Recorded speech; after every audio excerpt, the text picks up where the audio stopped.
करोड़ों की संपत्ति और अंत अकेले। आखिर कहाँ जा रहे हैं हम और हमारे रिश्ते? एक व्यवसायी की कहानी जिसने करोड़ों की संपत्ति खड़ा की और जीवन का अंतिम क्षण काफी दर्दनाक हुआ। सोचिए, जिस पिता ने अपना खून पसीना एक करके अपनी पूरी ताकत के साथ जीरो से शुरू की अपनी कहानी और अपनी 3 बेटियों को पढ़ा लिखा कर अच्छे अच्छे घरों में भेजा, इसलिए कि मेरी बेटियां सुखी से रहें, खुश रहें, उन्हें किसी तरह का कष्ट ना हो। और बुढ़ापा में वही बेटियां तो सहारा थी। लेकिन उन बेटियों ने एक वीडियो कॉल और 5100 रुपए से अधिक कुछ भी नहीं किया। 5100 रुपए ऑनलाइन ट्रांसफर कर देने से हमारी जिम्मेदारी खत्म हो गई क्या? सफलता के इस दौर में रिश्तों की अहमियत ही खत्म हो गई है। आदमी इंसानियत भूलते जा रहा है। जानवर भी इंसानों से बढ़िया व्यवहार अपने बच्चों के साथ, अपने परिवार के साथ करता है। इस कहानी का वृद्ध 74 साल का होता है, शिवचरण गुप्ता, जो शून्य से शुरुआत करता है, करोड़ों की संपत्ति खड़ा करता है और अपनी 3 बेटियों को पढ़ाकर इस लायक बनाता है कि वह अपने पैरों पर खड़ा हो जाए। 2 शिक्षिका बनती हैं, एक का खुद का व्यवसाय होता है, एक नेपाल में होती है, मुंबई में होती है। और जीवन के अंतिम क्षणों में उसे जब जरूरत होता है कि बेटियों से सहारा लेने का, बेटियां साथ नहीं देती।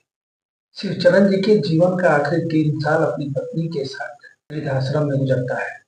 पहले पत्नी का देहांत हो जाता है और जब शिवचरण जी की तबीयत खराब होती है तो वृद्धाश्रम के प्रशासन व्यवस्था के द्वारा उनकी बेटियों को कॉल किया जाता है, लेकिन वो कोई दिलचस्पी नहीं दिखाती। और मरने के बाद जब वहाँ की प्रशासन व्यवस्था कॉल करती है कि आपके पिताजी अब इस दुनिया में नहीं रहे, आप अंतिम दर्शन कर लीजिए, इनका दाह संस्कार करवा दीजिए, तो वो काबिल बेटियां जो कि शिक्षिका भी हैं, जिन्हें बच्चों को ज्ञान भी देना है, विद्यालय में पढ़ाना भी है, अब सोचिए कि जिनका खुद का जमीर मर चुका है, वह बच्चों को क्या ज्ञान देगी, क्या सिखाएंगे वह विद्यालय में? वो एक बेटी 5100 रुपया देती है, ऑनलाइन ट्रांसफर करती है, वहां जाने का भी समय नहीं होता।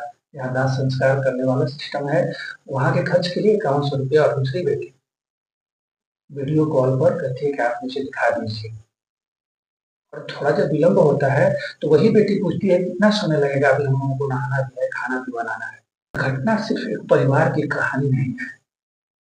पैसे के भागम भाग में हमने रिश्तों को इतना पीछे छोड़ दिया है, चाहे वह घर का छोटा सा बंटवारा हो या अपने परिवार में किसी के साथ कुछ गलत होता है उसमें सहयोग की बात हो। हम सब कुछ भूल के बस अपनी मुट्ठी समेट लेते हैं कि नहीं, हमें यह पैसा खर्च नहीं होने देना है। कहाँ जा रहे हैं हम? क्या आपको लगता है कि आज की पीढ़ी रिश्तों से ज्यादा पैसे को महत्व दे रही है? इस स्थिति में हम किस दिशा की ओर जा रहे हैं और क्या यह सही है? कमेंट बॉक्स में अपनी राय जरूर दीजिएगा।